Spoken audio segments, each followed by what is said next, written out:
I took a hot shower to relax.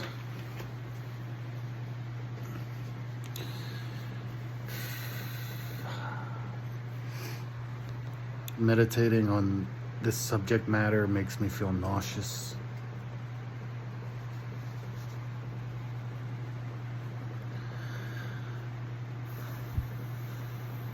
Everybody has like an emotional, mental, physical connection. None of these things are really separate. I'm just very aware of mine. I've spent several years of my life pulling back from the social mind. And to some degree, we all have to participate in society, whether it's paying our rent or going to get something to eat. And I've chosen to minimize my interaction with society because I find it unhealthy. But I can feel it when it's getting a grip on me emotionally, and it bothers me. And you know, it's never wise to go into the ocean at night, especially when it's a moonless night, it's overcast. I grew up on the beach with several tropical storms and a hurricane expected annually, and I spent a lot of time in the ocean. And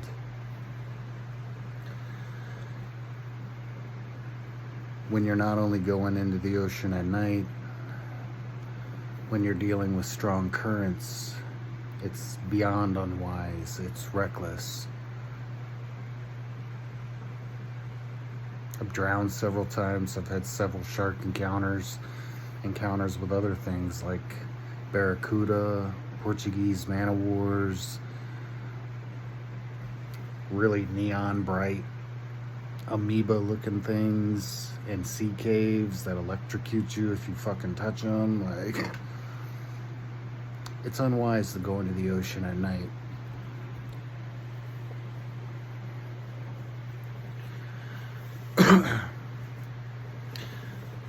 So when I'm talking about the topic that I'm going to talk about, I'm going to be approaching it from a transmutation, an internal alchemical process.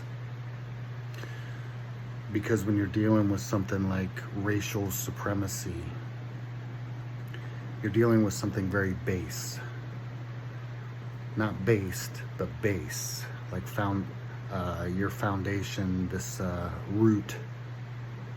And when you're dealing with the root, whether it be sex or violence, you're dealing with highly charged emotional content, and that's the currents, and it's easy to be pulled out to sea when you can't see the direction you're being pulled.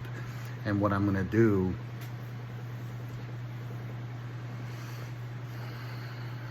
I've mentioned in past videos the illusion of separation. What I'm going to do is I'm going to try to take my thought bubble, and I want to reach out and touch your thought bubble, because the illusion is mine and yours.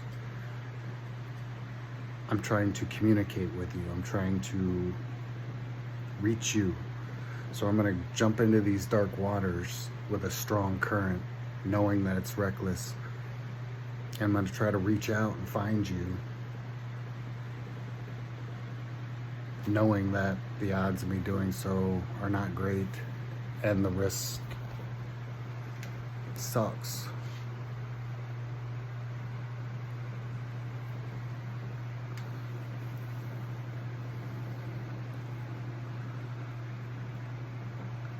I will remember at the end of this video. I will link, I'm gonna put in the description a link to another video which will give you context and kind of an educational framework of what I'm talking about and why. But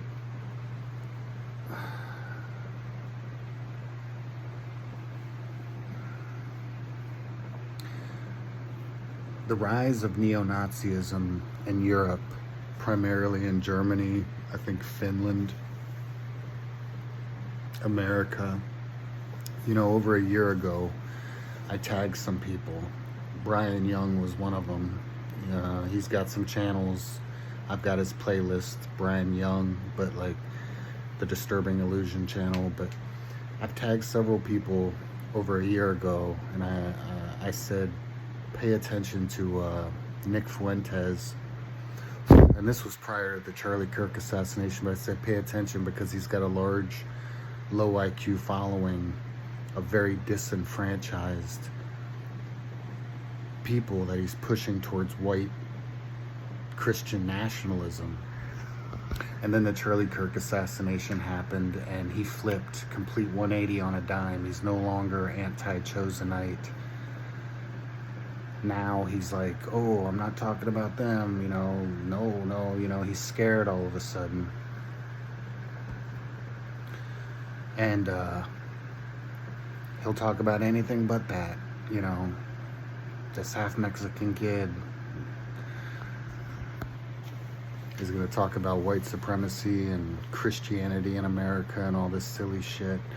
But like, watch him, because he's dangerous with his following, because anyone that's gonna believe someone like him that contradicts himself and says the most ridiculous shit, like his ideal wife is a 14-year-old girl, like, dude, anyone willing to follow that is dangerous.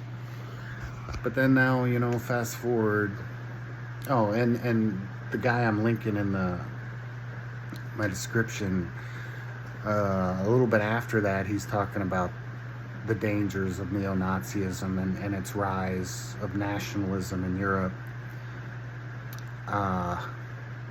His name's Theo Schubat, or Shabbat. But I remember thinking, like, yeah, okay, so it may not validate my research, but having someone else that doesn't look at my research, that is researching independently, the fact that he's talking about it tells me, okay, my work is legit.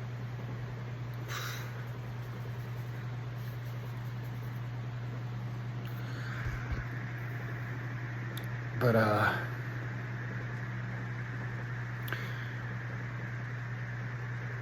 it's very base, very emotionally charged for people when you're talking about whether it's white supremacy.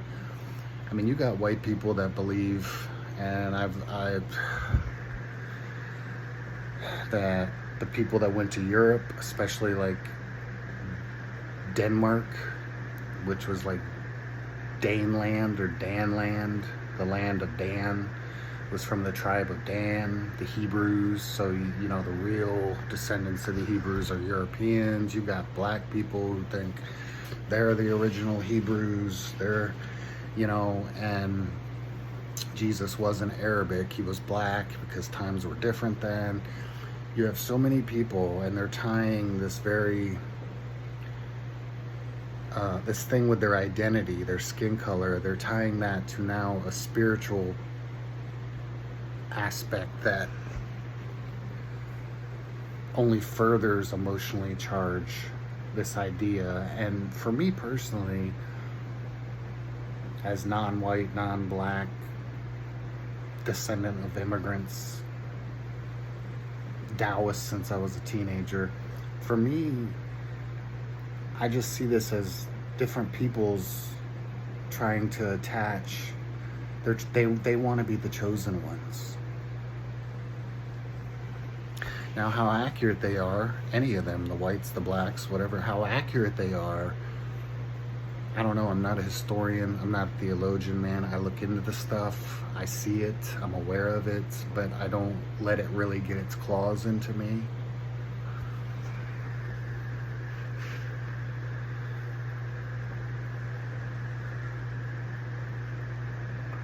But you know, when you go to church, or you go to mass, or you go to your synagogue, or you go to your temple, your religious institution, your mosque, when you go to these things, you're being breastfed. These are the essential nutrients you need to be a moral or ethical person. And the rare few will be like, you know, okay, well, let me look into this. And they begin, that's called the exoteric, the exoteric practices, like the church, the institution that's breastfeeding you what you need to be a moral person in society, which as a Taoist, I'm now attaching social mind to that. Okay. When you start saying, well, how can I make really good food? When you really get interested into it, now you're talking about esoteric.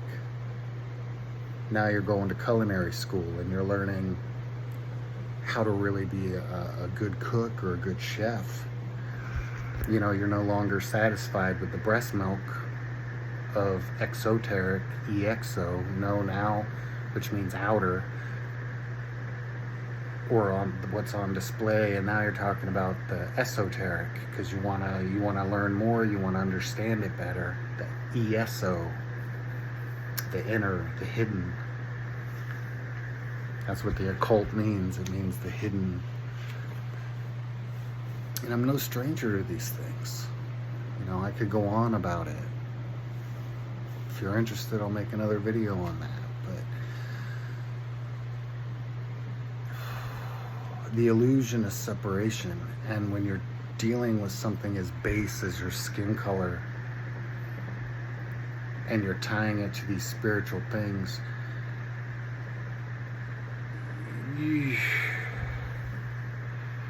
you're fully embracing the illusion of separation.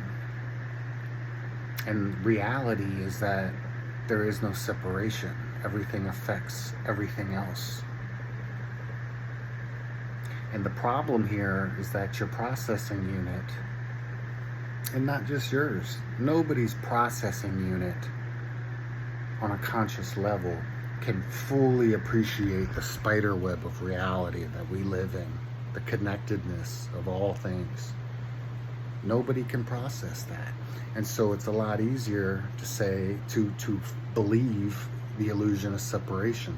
Society demands you believe the illusion of separation. And even for an enlightened person who has seen through even a glimpse through the illusion of separation, who has seen the perfection and the oneness of all things, when you interact with the social mind, even to a minimal degree, sometimes it's not only tempting, sometimes it just happens that you momentarily believe in separation. It's easier to perform your roles in society when you do believe the illusion of separation. Society depends on it. Social mind and programming depends on it. And so when you're talking about something like racial supremacy from anybody, I mean, I had to go with a Native American guy who's no different than the Chosenites of Is Not Real. You know, they were no different. It was we're the chosen people, we're the first people. You know, whites and blacks, they all come from us, and, you know, we're the perfect form. And it's like, holy shit, bro. But then you hear that from the whites. Oh, the Aryan, blah, blah, blah. And you hear it from the blacks. No, we were the first ones, and everything comes from... It's like, dude, like, you have fully embraced the illusion of separation to the point where you separate based on skin color you from everybody else in the world. Asians aren't exempt. Shit, man, Japan, the sunrise is in Japan. Center of the world. You know, it's no different. Everybody wants to be chosen. Everybody wants to be better than everybody else because you've completely immersed yourself in the illusion of separation. And doesn't that make a video game so much better when you kind of forget that this is a character in a game? And doesn't it make the game better when you fully immerse yourself in it and you're in that video game world? It does. It's understandable. It's not unreasonable. Actually, in fact, I would say, given the way everything is framed, it's very reasonable. You were trained from birth to be susceptible to the illusion of separation. But that isn't reality. It's like people who say nothing ever changes. You couldn't be farther from reality. The reality is everything is always in a state of change. You could have a rock that you were given as a child and stare at that rock every day for the rest of your life until the day you die of old age.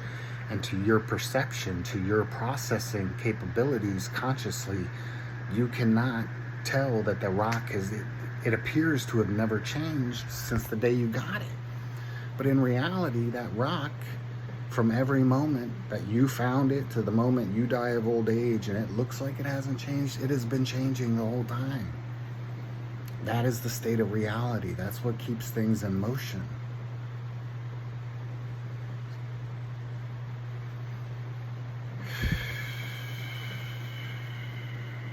See how easy it is? And they do feed on your emotional attachment.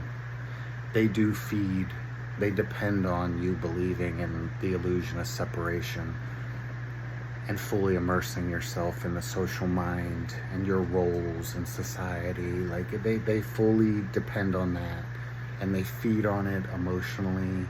They feed on it, your mental energy. And that's where I'm getting into the transmutation. I have found that when I resist, what I resist, I empower. And the more I have fought against certain things, whether it's the war in Iran, whether it's trusting the government or the illusion of the psychological operation of right versus left and white versus black, and the more I resist these things, it's almost like it slows it down. But that's not good, because in science, the longer it takes something to get into motion, the longer it stays in motion. So the more you resist and you slow something down, the more you're prolonging the problem. So this is where you consciously choose no longer to resist this thing. Simply don't take part. Do not participate. Stop resisting. Stop giving it your emotion and your attention. That doesn't mean don't be aware of it, but it means stop feeding it, because the longer you resist and you slow it down, the longer it's going to remain a problem. Let it come quickly. In the words of Jesus, what you came to do quickly. Let it come quickly. And as we all know, whether it's relationships or money or whatever it is, when things come quickly, they leave quickly too. Let them come quickly, and they will make mistakes. And when they make mistakes, the quicker it fizzles out.